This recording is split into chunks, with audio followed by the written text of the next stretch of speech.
Amser o'n i'n gweithio i Daddy, ti'n mynd draw yna i gael sausage rolls bob bore dydd Gwener. Hwna'n neis. Oh, lyflu. So ti'n mynd i fi fel arall fi? Na.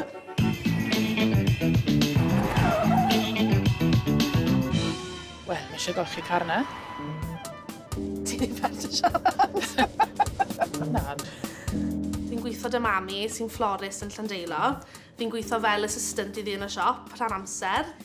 Beth gorau yn gweithio dy mam, siwr o fod yw pa mor flexible, hyblyg mae gallu bod. Sawl priodas ydyn ni ar ôl blwyddyn hyn da?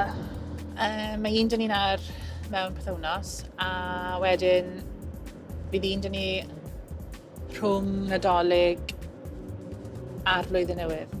Haf ma, nes i priodi, Rhydian yng Nghwri, do. Brodon ni ar y 6 ar 20 o Awst yn Llandeilo. O'n i'n falch priodas i hwyrach, hanner y 12, hyn amser neis, achos oedd cymaint amser i fynd i ddod yn barod y pethau, achos oedd cymaint o ni. O, bydden ni byth yn dod yn barod? Na. Tro nesaf ti'n priodi nawr cael un bridesmaid. Oedd e'n ddwrnod emosiynol. Golle sy'n had pan o'n i'n ifanc, so fi'n credu yr holl peth am priodas, mae'r tad fel arfer yn cerdded fi lawr yr ail a phethau fel ni. Bod ti'n gyfarwydd a ddim bod nhw'n bywydau ti, a diwrnod y brodas, mae fe'n siomedig bod nhw'n methu bod na. Oedd e'n neis bod lluniau brych a mam dy ti ar y... Ar y mantelpiece. A dy ci a Carwyn, efe, dy dad. Lyflu.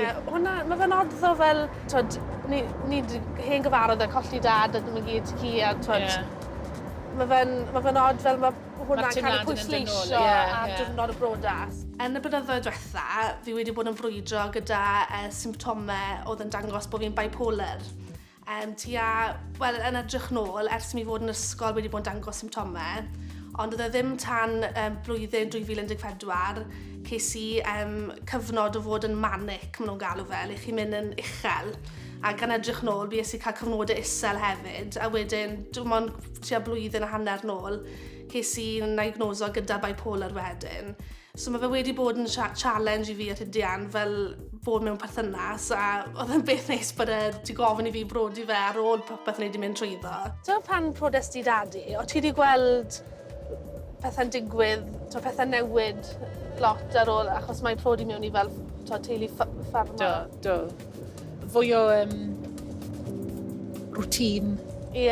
Achos ffarm odrodd dyn nhw, oedd nhw'n codi bob bore byti hanner adi 5.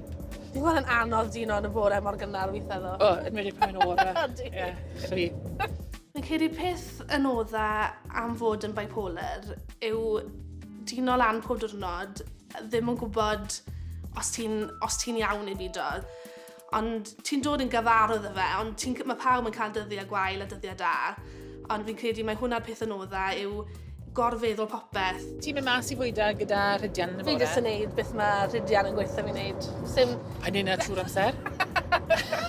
Na, fel mae ces i'n ngeni ar ffarm, merch tre fi wedi cael ei codi fel. Fi'n edrych mlaen i'r dyfodol, gobeithio cael teulu gyda Rhydian rhyw ddwrnod, dal i weithio gyda mami yn y siop, graddio yn y dyfodol hefyd, fi'n gwneud gradd yn amser hyn o bryd yn seicoleg. Dath hwnna o profiadau ges i o fod yn bipolar, nath hwnna sbardino fi wneud gradd yn seicoleg moyn dysgu mwy. So na, fi'n edrych mlaen i'r dyfodol ydw. Wel, na ni, Catrin. Diwedd y deliveries. Yep. Nôl i'r siop. Mwy o waith. Mwy o waith.